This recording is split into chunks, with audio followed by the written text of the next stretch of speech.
नमस्कार मित्रांनो, apex study academy या मराठी यूट्यूब चॅनलमध्ये आपले हार्दिक स्वागत आहे। मित्रांनो, इंटरेस्टिंग आणि इम्पॉर्टंट जनरल नॉलेजचे व्हिडिओ नियमितपणे बघण्यासाठी आमच्या चॅनलला सबस्क्राइब करून बेल बटन ऑन करून घ्या। व्हिडिओला लाईक आणि शेअर करा आणि हा व्हिडिओ आपल्याला कसा वाटला ते कमेंटमध्ये नक्की सांगा। चला तर आजचा आपला महत्त्वपूर्ण व्हिडिओ सुरू करूया। प्रश्न क्रमांक 1, यशवंतराव चव्हाण महाराष्ट्र मुक्त विद्यापीठ कुठे आहे? आपल्या प्रश्नाचे योग्य उत्तर आहे पर्याय क्रमांक बी, नाशिक। यशवंतराव चव्हाण महाराष्ट्र मुक्त विद्यापीठ नाशिक येथे आहे। प्रश्न क्रमांक 2, भारतातील भाषिक तत्वावर निर्माण झालेलं पहिलं राज्य कोणतं? या प्रश्नाचे योग्य उत्तर आहे पर्याय क्रमांक डी, आंध्र प्रदेश। भारतातील भाषिक तत्वावर निर्माण झालेलं पहिलं राज्य आंध्र प्रदेश आहे। प्रश्न क्रमांक 3, महाराष्ट्रातील सर्वात जास्त सिंचन क्षेत्र असलेला जिल्हा कोणता आहे? आपल्या या प्रश्नाचं योग्य उत्तर होणार आहे पर्याय क्रमांक सी, अहमदनगर। महाराष्ट्रातील सर्वात जास्त सिंचन क्षेत्र असलेला जिल्हा अहमदनगर आहे। प्रश्न क्रमांक 4, इटियाडोह धरण महाराष्ट्रातील कोणत्या जिल्ह्यात स्थित आहे? आपल्या या प्रश्नाचे योग्य उत्तर होणार आहे पर्याय क्रमांक ए, गोंदिया। इटियाडोह धरण महाराष्ट्रातील गोंदिया जिल्ह्यामध्ये स्थित आहे। प्रश्न क्रमांक 5, पोलीस विभागातील K9 युनिट कशाशी संबंधित आहे? आपल्या या प्रश्नाचे योग्य उत्तर आहे पर्याय क्रमांक सी, श्वान। पोलीस विभागातील K9 युनिट श्वान पथकाशी संबंधित आहे। प्रश्न क्रमांक 6, कृष्णा खोरे विकास महामंडळाची स्थापना केव्हा झाली? आपल्या या प्रश्नाचे योग्य उत्तर होणार आहे पर्याय क्रमांक ए, 1996। कृष्णा खोरे विकास महामंडळाची स्थापना 1996 या वर्षी झाली। प्रश्न क्रमांक 7, श्रीकांत किदंबी हा लोकप्रिय खेळाडू कोणत्या खेळाशी संबंधित आहे? आपल्या या प्रश्नाचे योग्य उत्तर होणार आहे पर्याय क्रमांक सी, बॅडमिंटन। श्रीकांत किदंबी हा लोकप्रिय खेळाडू बॅडमिंटन या खेळाशी संबंधित आहे। प्रश्न क्रमांक 8, भारतमाला परियोजना खालीलपैकी कशाशी संबंधित आहे? आपल्या या प्रश्नाचे बरोबर उत्तर होणार आहे पर्याय क्रमांक सी, रस्ते आणि महामार्ग।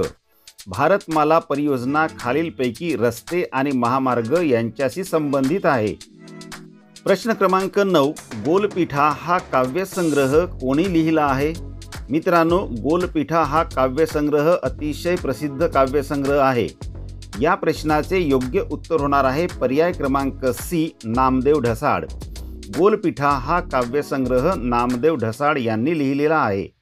प्रश्न क्रमांक 10, महाराष्ट्रातील जिल्ह्यांची एकूण संख्या किती आहे? आपल्या या प्रश्नाचे योग्य उत्तर होणार आहे पर्याय क्रमांक बी, 36। महाराष्ट्रातील जिल्ह्यांची एकूण संख्या 36 आहे। मित्रांनो, प्रश्न अतिशय महत्त्वाचे आहेत, त्यामुळे हा व्हिडिओ शेवटपर्यंत नक्की बघा आणि हो, लाईक, शेअर आणि सबस्क्राईब करायला मात्र विसरू नका। प्रश्न क्रमांक 11, महत्त्वाचा प्रश्न आहे मित्रांनो, नेहमीसाठी लक्षात ठेवा। दरवर्षी जागतिक महासागर दिन कोणत्या दिवशी साजरा केला जातो? आपल्या या प्रश्नाचे योग्य उत्तर होणार आहे पर्याय क्रमांक डी, 8 जून। दरवर्षी जागतिक महासागर दिन 8 जून या रोजी साजरा केला जातो।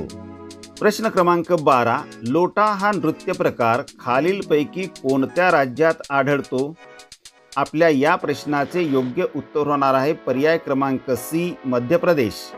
लोटा हा नृत्य प्रकार खालीलपैकी मध्य प्रदेश या राज्यात आढळतो। प्रश्न क्रमांक 13, गिरीस्थानची राणी हे भौगोलिक उपनाम खालीलपैकी कोणत्या शहराशी संबंधित आहे?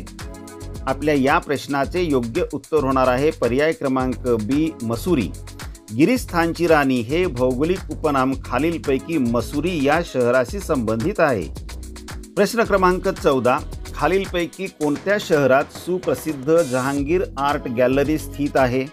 मित्रांनो, या प्रश्नाचे योग्य उत्तर होणार आहे पर्याय क्रमांक डी, मुंबई। सुप्रसिद्ध जहांगीर आर्ट गॅलरी मुंबई येथे स्थित आहे।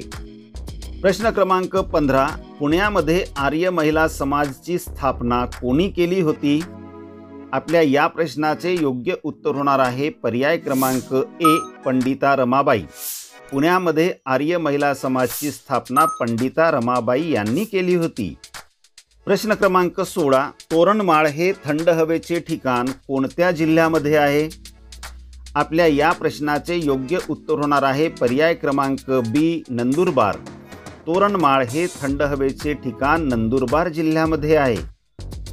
प्रश्न क्रमांक 17, पोलीस स्मृती दिन केव्हा पाळण्यात येतो? मित्रांनो, या आपल्या महत्त्वाच्या प्रश्नाचे उत्तर आहे पर्याय क्रमांक डी, 21 ऑक्टोबर। पोलीस स्मृती दिन 21 ऑक्टोबर या दिवशी पाळण्यात येतो।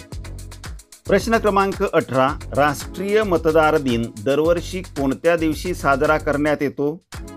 या प्रश्नाचे योग्य उत्तर होणार आहे पर्याय क्रमांक बी, 25 जानेवारी। राष्ट्रीय मतदार दिन दरवर्षी 25 जानेवारी या दिवशी साजरा करण्यात येतो। प्रश्न क्रमांक 19, सिन्नर संग्रहालय महाराष्ट्रातील कोणत्या जिल्ह्यात स्थित आहे? या प्रश्नाचे योग्य उत्तर होणार आहे पर्याय क्रमांक डी, नाशिक। सिन्नर संग्रहालय महाराष्ट्रातील नाशिक जिल्ह्यात स्थित आहे। प्रश्न क्रमांक 20, माहितीचा अधिकार कायदा कोणत्या वर्षी संमत करण्यात आला? मित्रांनो, आपल्या या प्रश्नाचे योग्य उत्तर होणार आहे पर्याय क्रमांक डी, 2005।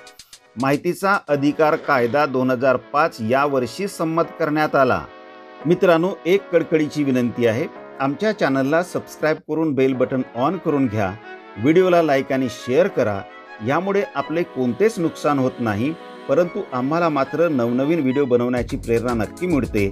तेव्हा लाईक, शेअर आणि सबस्क्राईब नक्की करा मित्रांनो। प्रश्न क्रमांक 21, ऑलिम्पिकमध्ये पदक मिळवणारी पहिली भारतीय महिला कुस्तीपटू कोण आहे? मित्रांनो, महत्त्वाचा प्रश्न आहे, नेहमीसाठी लक्षात ठेवा। आपल्या या प्रश्नाचे योग्य उत्तर होणार आहे साक्षी मलिक।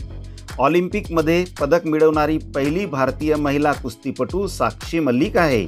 प्रश्न क्रमांक 22, भारतात सर्वप्रथम जनगणना कोणत्या वर्षी घेण्यात आली होती? आपल्या या प्रश्नाचे योग्य उत्तर होणार आहे पर्याय क्रमांक डी, 1872। भारतात सर्वप्रथम जनगणना 1872 या वर्षी घेण्यात आली होती। प्रश्न क्रमांक 23, सोने या मूलद्रव्याची संज्ञा कोणती? आपल्या या प्रश्नाचे योग्य उत्तर होणार आहे पर्याय क्रमांक सी, Au। सोने या मूलद्रव्याची संज्ञा Au ही आहे। प्रश्न क्रमांक 24, साताऱ्याचे प्रतिसरकार कोणते पाक्षिक प्रकाशित करीत होते? आपल्या या प्रश्नाचे योग्य उत्तर होणार आहे पर्याय क्रमांक सी, स्वतंत्र भारत। साताऱ्याचे प्रतिसरकार स्वतंत्र भारत हे पाक्षिक प्रकाशित करीत होते। प्रश्न क्रमांक 25, अतिशय महत्त्वाचा प्रश्न आहे मित्रांनो, भारताचे सध्याचे राष्ट्रीय सुरक्षा सल्लागार कोण आहेत? आपल्या या प्रश्नाचे योग्य उत्तर होणार आहे पर्याय क्रमांक ए, अजित डोवाल। भारताचे सध्याचे राष्ट्रीय सुरक्षा सल्लागार अजित डोवाल हे आहेत। प्रश्न क्रमांक 26, खालीलपैकी कोणाला भारतरत्न पुरस्कार मिळालेला नाही? आपल्या या प्रश्नाचे योग्य उत्तर होणार आहे पर्याय क्रमांक सी, बाबा आमटे। खालीलपैकी बाबा आमटे यांना भारतरत्न पुरस्कार मिळालेला नाही। प्रश्न क्रमांक 27, डॉक्टर बाबासाहेब आंबेडकर यांनी खालीलपैकी कोणते पुस्तक लिहिले नाही? प्रश्न लक्षात घ्या मित्रांनो, आपल्या या प्रश्नाचे योग्य उत्तर होणार आहे पर्याय क्रमांक B, India divided. Doctor Babasaheb Ambedkar यांनी खालीलपैकी इंडिया डिवायडेड हे पुस्तक लिहिलेले नाही। प्रश्न क्रमांक 28, छत्रपती शिवाजी महाराजांनी स्वराज्याची पहिली राजधानी कोठे स्थापन केली होती? आपल्या या प्रश्नाचे बरोबर उत्तर होणार आहे पर्याय क्रमांक ए, राजगड। छत्रपती शिवाजी महाराजांनी स्वराज्याची पहिली राजधानी राजगड येथे स्थापन केली होती। प्रश्न क्रमांक 29, सरदार वल्लभभाई पटेल यांनी खालीलपैकी कोणता सत्याग्रह केला? आपल्या या प्रश्नाचे योग्य उत्तर आहे पर्याय क्रमांक सी, बारडोलीचा सत्याग्रह। सरदार वल्लभभाई पटेल यांनी खालीलपैकी बारडोलीचा सत्याग्रह केला। प्रश्न क्रमांक 30, आंतरराष्ट्रीय योग दिवस कधी साजरा केला जातो? आपल्या या प्रश्नाचे योग्य उत्तर होणार आहे पर्याय क्रमांक बी, 21 जून। आंतरराष्ट्रीय योग दिवस 21 जून रोजी साजरा केला जातो। मित्रांनो, आजच्या व्हिडिओमधील प्रश्न आपल्याला कसे वाटले ते कॉमेंटमध्ये नक्की सांगा। आवडले असतील तर लाईक आणि शेअर करून आमच्या चॅनलला सबस्क्राईब करा। व्हिडिओ शेवटपर्यंत बघितल्याबद्दल आपले खूप खूप धन्यवाद.